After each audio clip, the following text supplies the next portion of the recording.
continuidade ao sermão de domingo passado. Então, se você não veio semana passada, eu te convido a entrar no nosso YouTube, nós vamos divulgar nas nossas redes sociais o sermão da semana passada, e você pode estar ouvindo a primeira parte desse sermão que eu falei sobre regeneração, né? O que seria regeneração? Seria a nova criatura, o novo nascimento que Jesus faz naqueles que são salvos, naqueles que o Espírito Santo habita. Hoje eu quero falar sobre justificação. Regeneração e justificação estão dentro de salvação, na teologia sistemática. Salvação é o ato de Deus conceder salvação a nós pela graça. É aquilo que o apóstolo Paulo vai dizer, que pela graça sois salvos mediante a fé, isso não vem de vós, é dom de Deus. Então, o ato de salvação, o ato de Deus nos salvar, ele implica em transformações de vida, que daí fala sobre semana passada, sobre o novo nascimento, que nós não conseguimos por nós mesmos obedecer a Deus. Por isso, Deus nos faz uma nova criatura em Cristo Jesus. E hoje eu vou falar sobre justificação, que está dentro de salvação. E, em resumo, justificação tem a ver com Deus tornar justo, através do sacrifício de Jesus, o pecador. Tem muita gente que acha que a condenação vai ser algo quando a gente morrer. Tem muita gente que pensa que a condenação só vai acontecer quando nós fecharmos os olhos nessa vida e estivermos diante de Deus, diante do julgamento de Deus. A doutrina da justificação nos ensina que não, que nós já nascemos condenados, que a condenação não é um estado que vai acontecer na nossa vida depois que a gente for partir dessa vida para outra. A justificação, o ato de Deus nos tornar justos em Cristo Jesus, acontece agora. Não é um ato para o futuro. Acontece tanto agora, no momento que Deus habita dentro de mim e de você e nos salva, mas também acontecerá quando estivermos diante de Deus. É isso que nós vamos aprender hoje na palavra que está em João, capítulo 3. Nós vamos continuar o capítulo 3 de João, porque esse texto é muito rico e nós podemos explorá-lo de forma que nós consigamos entender a doutrina da justificação, já que entendemos semana passada sobre a regeneração. Nós vamos em João 3, a partir do versículo 14 em diante. João, capítulo 3, Evangelho de João, o último Evangelho, capítulo 3, versículo 14. Diz assim: da mesma forma como Moisés levantou a serpente no deserto, assim também é necessário que o Filho do Homem seja levantado, para que todo aquele que nele crer tenha vida eterna. Agora é um versículo que todo mundo sabe de cabeça, né? Porque Deus tanto amou o mundo que deu o seu Filho unigênito, para que todo aquele que nele crê não pereça, mas tenha vida eterna. Pois Deus enviou o seu Filho ao mundo não para condenar o mundo, mas para que este fosse salvo por meio dele. Quem nele crê, ou seja, quem crê no Filho de Deus, quem crê no Filho do homem, né, como Jesus coloca aqui, quem crê nele não é condenado, mas quem não crê já está condenado, por não crer no nome do Filho unigênito de Deus. Este é o julgamento. Jesus está dando aqui uma sentença agora. A luz veio ao mundo, mas os homens, os seres humanos, amaram as trevas e não a luz, porque as suas obras eram más. Quem pratica o mal odeia a luz e não se aproxima da luz, temendo que as suas obras sejam manifestas. Mas quem pratica a verdade vem para a luz, para que se veja claramente que as suas obras são realizadas por intermédio de Deus. Oremos. Pai, entregamos as nossas vidas e as nossas histórias e a obra da salvação. Nós entregamos e agradecemos a Ti, porque nós entendemos que não vem de nós. Nós entendemos hoje, lendo essa palavra, que tudo aquilo que o Senhor fez, a sua obra salvífica, o Senhor tem vindo ao mundo e se entregado por nós, é somente uma obra do Senhor. Então que nós venhamos nessa noite a conhecermos essa obra magnífica que o Senhor fez por nós, essa grande prova de amor, essa grande demonstração de amor que o Senhor deu para nós. E nós sabemos que nós não merecemos, mas mesmo assim o Senhor nos amou primeiro. Em nome de Jesus, amém. Essa doutrina é uma doutrina muito importante. A doutrina da justificação, ela é central. Se você é cristã, se você é cristão e não entende a doutrina da justificação até hoje, você com certeza está vivendo uma vida cristã com dificuldades. Porque quem não entende a doutrina da justificação tem a mania de se justificar, de pensar que por muito fazer, vai justificar as obras más que ela realiza. O que significa isso? Se um cristão não entende a doutrina da justificação, ele vai fazer muitas boas obras, porque ele pode pensar que essas boas obras podem justificar a sua salvação diante de Deus. Lembra semana passada? Tem muita gente que pensa que nós temos um cartão de crédito espiritual, que nós vamos colocando milhas celestes, e milhas celestes vão entrando, e quando a gente chegar diante de Deus, a gente vai apresentar uma conta, e Deus falar: nossa, você realmente fez boas obras, ou seja, você realmente fez coisas boas, então você está aprovado, pode entrar, bendito do meu Pai. Gente, não é por esse caminho. A justificação é exatamente o oposto disso. A justificação, aquilo que nós estamos aprendendo aqui no texto bíblico, é sabermos que somente Jesus pode fazer por nós aquilo que de fato a Bíblia, o Evangelho nos ensina. É por isso que Lutero vai dizer que João, capítulo 3, resume realmente o Evangelho. O coração do Evangelho está em João 3. Por que está falando sobre Jesus ter vindo ao mundo, sobre a salvação dos seres humanos, sobre o pecado dos seres humanos e sobre a salvação que há em Cristo Jesus para aqueles que se arrependem. Ou seja, pecado, criação, pecado, redenção e salvação. João capítulo 3 nos ensina muito sobre isso. E é por isso que eu tenho a entender que nos nossos dias atuais, tanto a regeneração como a justificação, elas estão sendo muitas vezes ausentes das pregações. Tem muitas pessoas que estão gostando mais de ouvir uma forma de viver a vida aqui e se esquecendo da obra que Deus fez por nós na cruz. Tem muita gente que quer ouvir que vai derrubar gigantes, tem muita gente que o muro de Jericó vai cair, a oração de Jericó, o cerco de Jericó, tem muita gente fazendo vários tipos de propósito e fogueira santa para obter uma vida boa aqui. E se esquece que se não estiver em Cristo, você está condenado, eu estou condenado. É isso que o texto bíblico está nos dizendo, que para uma geração que gosta de merecer as coisas, que gosta de merecer, eu quero merecer, gente, não tem nada de errado em você querer merecer alguma coisa, mas essa geração tem trazido ao extremo da coisa, eu quero tudo e eu mereço tudo e eu faço tudo o que eu puder para chegar aonde eu quero, e as pessoas estão transferindo isso para Deus, as pessoas estão transferindo, e nós podemos cair no erro, de pensar que por muito fazer aqui, na terra, de boas obras que eu posso fazer, eu posso merecer a salvação. E a partir do momento que nós começamos a entender da forma errada, que podemos merecer a salvação, a gente começa a viver de forma errada. Porque toda a nossa intenção de fazer boas obras vai ser com a intenção de quê? Egoísta, de ser salvo. Não é genuíno. Por isso que Lutero tinha muito cuidado ao falar de Tiago. Porque se uma pessoa entender Tiago errado, que é muito comum, porque não é fácil de estudar o livro de Tiago, graças a Deus a gente teve uma EBD muito boa sobre Tiago. O livro de Tiago, se uma pessoa entender errado, embora seja escrito da maneira correta, interpretação a gente não tem controle, né? Mas a gente precisa aprender a interpretar o texto bíblico. Porque tem muita gente que pode pensar, merecer a salvação pelas obras. Nós precisamos entender de uma vez por todas, que no julgamento de Deus, aquilo que o salmista vai dizer, quem subsistirá, quem suportará, quem resistirá ao julgamento de Deus? Quem resistirá à santidade de Deus? Quem poderá olhar para o julgamento de Deus e falar, Senhor, o Senhor é injusto e eu sou justo, por isso eu mereço ser salvo. É por isso, gente, que boas obras, elas são consequência de uma salvação. Entenderam a diferença? Boas obras, elas são consequência de alguém que é salvo, e não um resultado para a salvação. Eu não faço boas obras para obter a salvação, eu faço boas obras, porque sou salvo. E graças a Deus nós sabemos que somos justificados em Jesus. E é por isso que Jesus vai começar o texto mostrando uma história que está lá em Números, capítulo 21, versículo 8 e 9. O André vai colocar para a gente uma parte dessa história. A gente vai ver um pedacinho do episódio, porque tem muita coisa acontecendo aqui. No capítulo 21 de Números, versículo 8 e 9, diz assim: faça uma serpente e coloque-a no altar de um poste. Quem for mordido e olhar para ela, viverá. Moisés fez então uma serpente de bronze e a colocou em um poste. Quando alguém era mordido por uma serpente e olhava para a serpente de bronze, permanecia vivo. Jesus vai resgatar uma história muito famosa para os judeus. Essa grande história aqui está relatada no livro de Números, onde o povo começou a blasfemar. O povo começou a falar, não, eu estou com saudade da cebola do Egito, Deus colocou a gente no deserto, Ele prometeu uma coisa e não está fazendo. O povo hebreu, se você estudou, se você está fazendo o mergulho bíblico, né? O mergulho bíblico com a gente, você está lendo a Bíblia no todo, você já passou por Números e com certeza você ficou admirado com essa história. O povo começou a blasfemar, começou a maldizer, dizer que Deus não era tão soberano assim, enfim. Existem muitas e muitas, é por isso que o livro de Números, tem muita gente que olha, pastor, Números e Levíticos é difícil de ler. Se a gente não entender o plano de salvação e o plano de redenção que há nas Escrituras, vai ser difícil mesmo.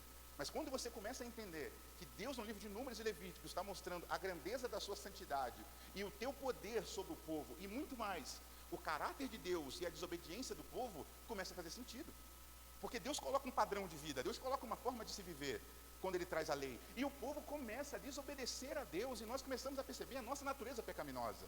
Por isso, irmãos, que se eu e você olharmos para o livro de Números, de Êxodo, de Levíticos, de Deuteronômio, e falarmos assim, eu nunca seria como esse povo, irmão. Eu tenho para mim que eu seria um dos primeiros, conhecendo a minha natureza pecaminosa, não vou mentir para vocês não, eu seria um dos primeiros a bater o tambor lá com o bezerro de ouro. Porque nós temos a tendência de sermos pecadores. Quando a vida está difícil, a gente tem formas de colocar Deus como se fosse um ídolo da nossa vida. Como se Deus fosse obrigado a nos tirar do problema. Deus não nos livra no problema, ou do problema. Deus nos dá graça diante da dificuldade que nós estamos passando. As nossas orações precisam ser dessa maneira. Porque quando eu duvidar do amor de Deus nas provações da minha vida, eu preciso olhar para a doutrina da justificação e ver o tamanho do amor de Deus comigo. E Jesus cita esse contexto histórico para mostrar para Nicodemos que ali foi uma obra que Deus, através da sua misericórdia, trouxe a cura para esse povo desobediente. Mas a cura ali era uma cura física, era uma cura humana. Eles foram resgatados, eles foram curados do veneno da serpente que os levariam à morte. E aí Deus, através da sua misericórdia, trouxe uma cura para aqueles que olhavam para a serpente. E Jesus agora está dizendo para Nicodemos aquilo que o Evangelho diz para nós. Se no deserto, quem foi curado da morte física, olhou para aquele levantar da serpente, olhou para a serpente levantada, olhou para a misericórdia de Deus e foi curado. Agora, Nicodemos, eu estou te falando de coisas muito mais profundas. Eu estou falando sobre a morte eterna. Que todos vocês que estão aqui, todos nós que estamos aqui nessa noite, se não estivermos em Jesus, não é da morte daqui que a gente tem que ter medo, não. É da morte que nós já nascemos em condenação eterna. Quem diz isso é o próprio apóstolo Paulo. Pois todos pecaram e estão destituídos da glória de Deus.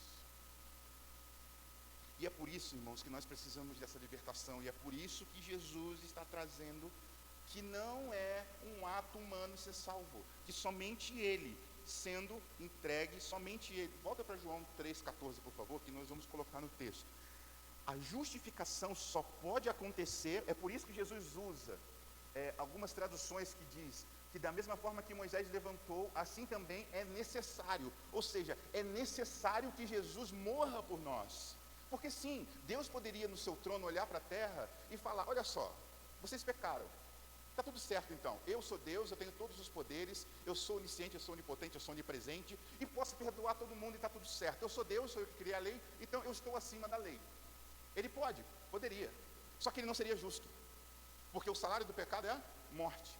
E é por isso que Deus é justo, e é por isso que nós devemos temer sim a justiça de Deus, porque nós já nascemos devendo a Deus. É por isso que você precisa voltar no sermão de semana passada e entender que se você não nascer de novo, você não pode entrar no reino dos céus. Eu não posso entrar no reino dos céus se Deus não fizer uma nova criatura em mim, porque Deus não suporta o pecado, e Ele trouxe um plano de resgate desse pecado por nós, que é a sua entrega na cruz pelos nossos pecados. Imagina que você está diante de um tribunal. Não sei quantos aqui passaram, talvez se você fez direito, ou se você viu algum filme. Imagina que você está diante de um tribunal e você está acusada. Realmente há um crime sobre você. E Jesus entra e assume a sua culpa e paga a sua pena. Ou seja, Jesus toma o seu lugar. Você merecia a consequência da condenação, mas Jesus veio e pagou esse preço por mim e por você. O que acontece com as nossas vidas? Eu gosto sempre da ilustração dos óculos. Imagina que você tem um óculos e esse óculos ele tem a lente normal. Aí de repente alguém pinta ele de vermelho, quem fala isso é Timothy Keller. Pinta o óculos de vermelho, a lente dos óculos de vermelho, e toda vez que você coloca aquele óculos, você vê o mundo da cor vermelha. Mas se você tirar os óculos, você vê o mundo normal. Imagina que Jesus derramou o teu sangue, o sangue de Jesus está sobre esse óculos. E todas as vezes que Deus olhar para você sem esse óculos, olhar para mim, é condenação. Mas quando Deus coloca esse óculos, claro que isso aqui é uma analogia, tá gente? Por favor, nós estamos fazendo uma ilustração, figura de linguagem. Deus coloca esse óculos, e quando Deus coloca esse óculos, Ele vê o mundo vermelho através do sangue de Jesus. Ou seja, quando nós estivermos diante do tribunal de Deus, você e eu não vamos ter méritos para ser salvos, porque quando Deus olhar para mim e para você, Ele vai ver Jesus. Ele vai ver que o preço pago por Jesus na cruz satisfez a ira de Deus. Por que Deus está irado? Se você é um bom calvinista, eu estava num concílio essa semana, num pré-concílio, e foi interessante, eu e o pastor Yuri da PIB, a gente estava conversando, e rolou uma pergunta que eu achei boa, e quero que pergunte a você. Se Deus é onipotente, onipresente, onisciente, amigo, quase não precisa responder agora. Mas se Deus é onipresente, significa que Deus está em todo lugar, então Deus está no inferno? Já parou para pensar nisso? Uma pergunta do seminarista. E aí o seminarista disse, não sei. O Yuri brincou e falou, eu achei muito boa a resposta do Yuri, porque eu já tinha lido, só que ele era o pastor do cara, e por isso ele pôde falar isso. Se você for um calvinista, você vai entender que sim, Deus está no inferno. Deus está no inferno. Sabe por quê? A ira de Deus está no inferno. O inferno, para uma corrente calvinista, não, que existem calvinismos, Deus está em todo lugar, e a ira de Deus se faz presente no inferno, na condenação. Ou seja, não estou tomando essa linha de raciocínio para esse sermão, mas nos faz pensar.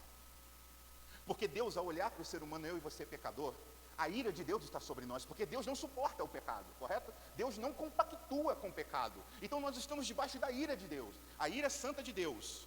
A ira santa de Deus é diferente da nossa ira, quando alguém fecha a gente no trânsito, quando a gente bate o pé na quina à noite, está andando e fica, ai, estou irado. Quando o marido é marido, às vezes, dentro de casa, quando é uma esposa, é esposa, né, dentro de casa. Não é dessa ira que a gente está falando, essa ira humana é uma ira pecaminosa. A ira de Deus é uma ira justa e santa. Ou seja, nós desobedecemos a Deus, Gênesis capítulo 3, nós pecamos, estamos destituídos da glória de Deus, recebemos o salário do pecado, que é a morte, mas o apóstolo Paulo continua e diz o quê? Mas o dom gratuito de Deus é a vida. Ou seja, é necessário que Jesus seja levantado, e sim, Jesus está apontando para a sua morte, para a sua crucificação. Deus está mostrando para Nicodemos nessa conversa que a obra de Jesus na cruz é suficiente para a nossa salvação e que não há nada que possamos adicionar a isso. A cruz de Cristo é suficiente. Não é a cruz de Cristo, a entrega de Jesus na cruz e mais as obras. Entendeu? Não é uma cooperação humana, não é a morte de Jesus, mas o que eu faço de bom. Não, é somente a morte de Cristo que nos leva à salvação. E é isso que ele está dizendo para Nicodemos. Também é necessário que o Filho do Homem seja levantado. Ou seja, Jesus precisou morrer na cruz para que nós sejamos livres da morte eterna. Irmãos, irmãs, mas talvez vocês tenham entendido. Olha, pastor, eu entendi. Mas quer dizer então, o que eu preciso fazer para eu ser salvo? Eu entendi que eu não consigo me salvar. Mas o que eu preciso fazer para ser salvo então? Você precisa ter fé no sacrifício e na ressurreição de Jesus. E como que eu posso saber, pastor, se eu tenho a fé correta, se eu tenho a fé verdadeira na obra de justificação, na obra de salvação do nosso Senhor? Tem uma história para te contar.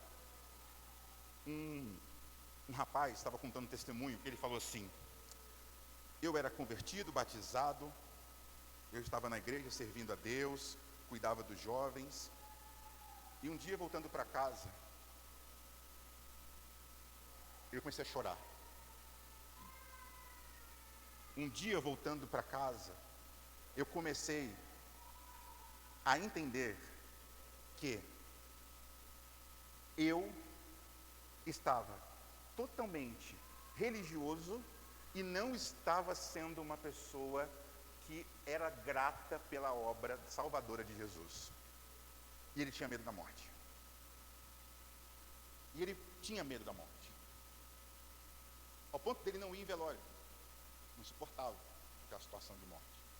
Passava em cemitério e fechava o olho. Quando dirigia, passava em outras avenidas, mas não passava em nada que trazia morte. E ele falou: Senhor, tem alguma coisa errada comigo.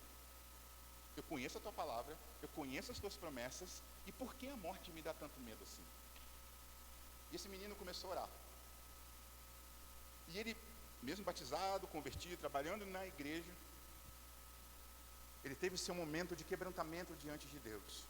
Lendo João capítulo 3, ele entendeu que a sua salvação estava em Jesus.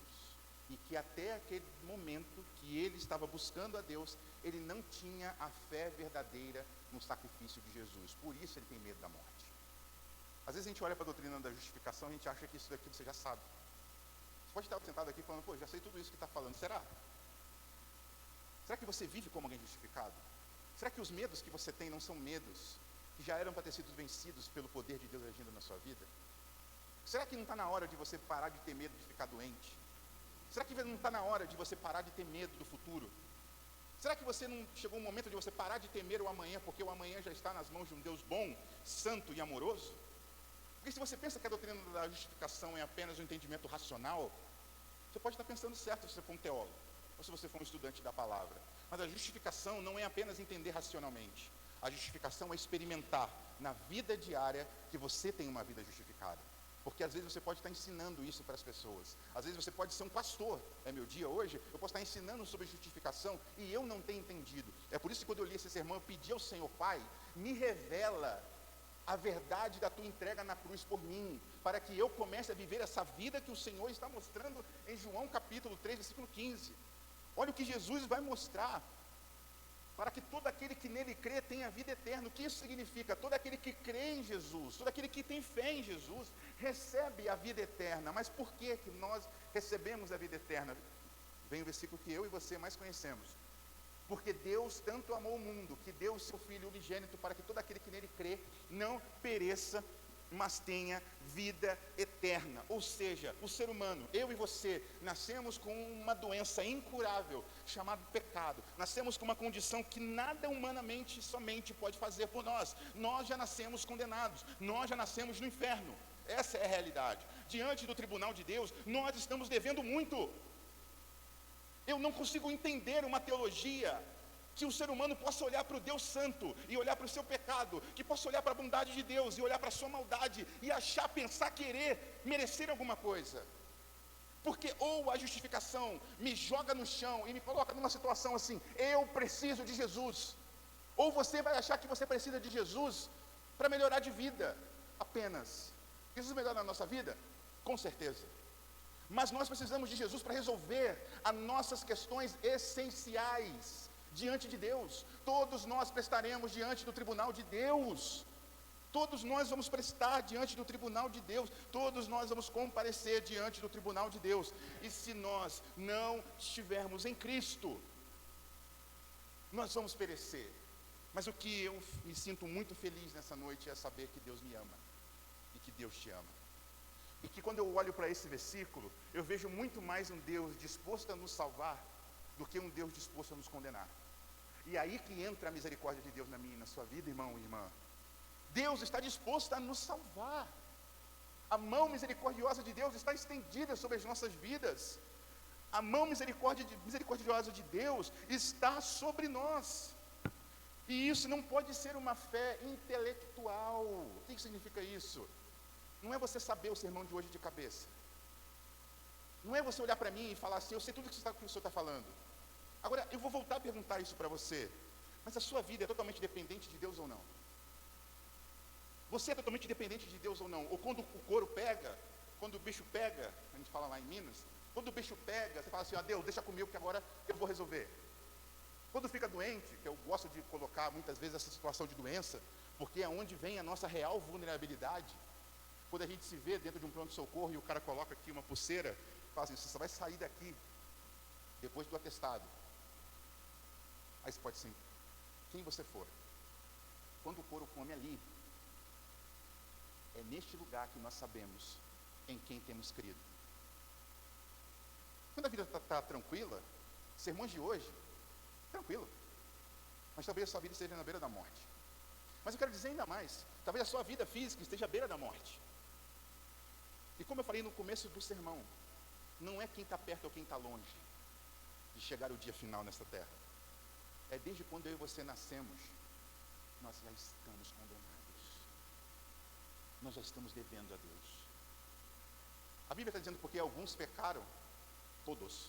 Então a condição de pecado, Salmo capítulo 51, versículo 6. Livro de Salmos, o Salmo. Pode voltar um, Adriel, por favor. Sei que sou pecador desde que nasci, sim, desde que minha mãe me concebeu. Esse é o Davi, precisando desse Deus.